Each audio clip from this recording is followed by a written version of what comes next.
ಇನ್ನು ಉತ್ತರ ಕನ್ನಡದ ಶಿರೂರಿನಲ್ಲಿ ಗುಡ್ಡ ಕುಸಿತ ಪ್ರಕರಣ ಏನಿತ್ತು, ಮೂರನೇ ಹಂತದ ಶವಶೋಧ ಕಾರ್ಯ ನಡೀತಾ ಇತ್ತು.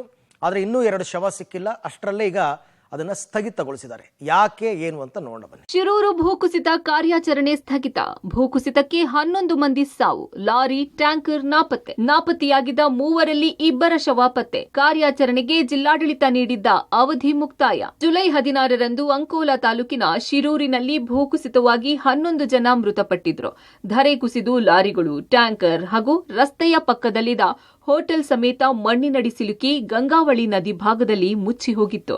2 ಹಂತದ ಕಾರ್ಯಾಚರಣೆಯಲ್ಲಿ 8 ದೇಹಗಳನ್ನು ಪತ್ತೆ ಮಾಡಲಾಗಿತ್ತಾದರೂ ಮಳೆಯ ಆರ್ಭಟಕ್ಕೆ 3 ಶವ ಶೋಧ ಮಾಡಲಾಗಲಿಲ್ಲ.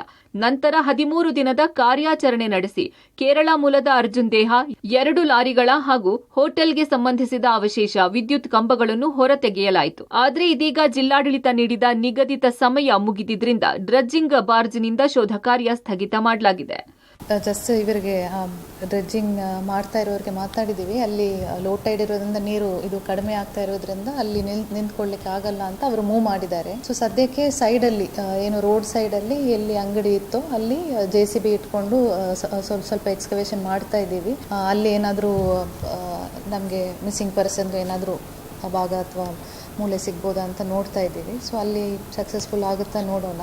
ಇಲ್ಲ ಅಂದರೆ DNA ಬಂದರೆ ಮಾತ್ರ ನಮಗೆ ಗೊತ್ತಾಗುತ್ತೆ. ನಮ್ಮಲ್ಲಿ 2 ಮಿಸ್ಸಿಂಗ್ ಪರ್ಸನ್ ಇದ್ದಾರೆ ಆ್ಯಂಡ್ ಒಬ್ಬರದು ಹಾಫ್ ಬಾಡಿ ನಮಗೆ ಸಿಕ್ಕಿಲ್ಲ. ಅದು DNA ಬಂದ ಮೇಲೆ ನಮ್ಗೆ ಗೊತ್ತಾಗುತ್ತೆ. ಭೂಕುಸಿತದಿಂದಾಗಿ ಶಿರೂರು ಭಾಗದ ಗಂಗಾವಳಿ ನದಿಯಲ್ಲಿ 1.36 ಸಾವಿರ ಮೆಟ್ರಿಕ್ ಟನ್ನಷ್ಟು ಮಣ್ಣು ಸಂಗ್ರಹವಾಗಿದೆ. ಇದರಲ್ಲಿ 20% ಮಾತ್ರ ಮಣ್ಣು ಇದ್ದು 80% ಕಲ್ಲುಗಳಿವೆ. 13 ದಿನದ ಕಾರ್ಯಾಚರಣೆಯಲ್ಲಿ 16 ಜನರ ತಂಡ ಕಾರ್ಯನಿರ್ವಹಿಸಿ ಕಾಣೆಯಾದ 3 ಶವಗಳಲ್ಲಿ 2 ಶವದ ಅವಶೇಷವನ್ನ ಮೇಲೆ ತೆಗೆಯಲಾಗಿದೆ. ಇನ್ನು ಗಂಗಾವಳಿ ನದಿಯಲ್ಲಿ ಬಿದ್ದ ಮಣ್ಣನ್ನ ತೆಗೆಯೋಕೆ ಕನಿಷ್ಠ 6 ತಿಂಗಳು ಬೇಕು ಎಂದಿದ್ದಾರೆ. ಇಲ್ಲಿವರೆಗೆ ನಾವು ಒಂದು ಟ್ಯಾಂಕರ್ ಇಂಜನ್ ತೆಗೆದಿದ್ದೀವಿ. ಅದರ ನಂತರ ಅವ್ರದ್ದು ಮನೆಯ ಸಾಮಾನುಗಳನ್ನು, ಮನೆಯ ಬಾಗಿಲು, ಪರದೆ ಹಿಡಿದು ಎಲ್ಲನೂ ನಾವು ತೆಗೆದಿದ್ದೀವಿ. ಸರ್ಚ್ ಆಪ್ರೇಷನ್ನಲ್ಲಿ ನಮ್ಗೆ ಏನೇನು ಸಿಕ್ಕಿದೆ ಎಲ್ಲ ನಾನು ಹ್ಯಾಂಡ್ ಓವರ್ ಮಾಡಿದ್ದೀನಿ. ಎಲೆಕ್ಟ್ರಿಕಲ್ ಪೋಲ್ ತೆಗೆದಿದ್ದೀನಿ, ಅಲ್ಲಿ ಇದ್ದದ್ದು ಆಲದ ಮರನೂ ಎಲ್ಲನೂ ತೆಗೆದಿದ್ದೀನಿ. ದೊಡ್ಡ ಆಲ ಮರ ಇತ್ತು. ನಾವು ಎಲ್ಲರೂ ಕೂಡ ಮಾಡಿದಾಗ ಮಾತ್ರ ಇದು ಸಕ್ಸಸ್ ಆಗುತ್ತೆ. ನಾವು 99% ಸಕ್ಸಸ್ ಆಗಿದ್ದೀವಿ. 60-80% ಕಲ್ಲುಗಳಿದೆ, 20% ಮಣ್ಣುಗಳಿದೆ. ಹಾಗಾಗಿ ಅದನ್ನು ಹುಡುಕೋದು ಭಾಳ ಕಷ್ಟ ಆಗಿದೆ.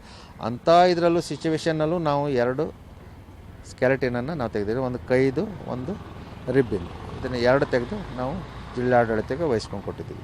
ಗಂಗಾವಳಿ ನದಿಯಲ್ಲಿ ಭೂಕುಸಿತದಿಂದ 1.5 ಲಕ್ಷಕ್ಕೂ ಹೆಚ್ಚು ಮೆಟ್ರಿಕ್ ಟನ್ನಷ್ಟು ಮಣ್ಣು ಸಂಗ್ರಹವಾಗಿದ್ದು ನದಿಯ ದಿಕ್ಕನ್ನು ಬದಲಿಸುವ ಭಯ ಇದ್ರೆ ಇತ್ತ ಕೋಟಿಗಟ್ಟಲೆ ವ್ಯಯಿಸಿದ್ರೂ ಭೂಕುಸಿತದಲ್ಲಿ ದುರಂತ ಅಂತ್ಯ ಕಂಡ ಎಲ್ಲರ ಶವ ಹೊರ ತೆಗೆಯುವಲ್ಲಿ 78 ದಿನದ ಸುದೀರ್ಘ ಪ್ರಯತ್ನದ ನಡುವೆ ವಿಫಲವಾಗಿದ್ದು ಸದಾ ಪ್ರಕೃತಿ ವಿರುದ್ಧ ಸೆಣಸುತ್ತೇನೆಂದು ಬೀಗುವವರಿಗೆ ಪಾಠದಂತಿದೆ.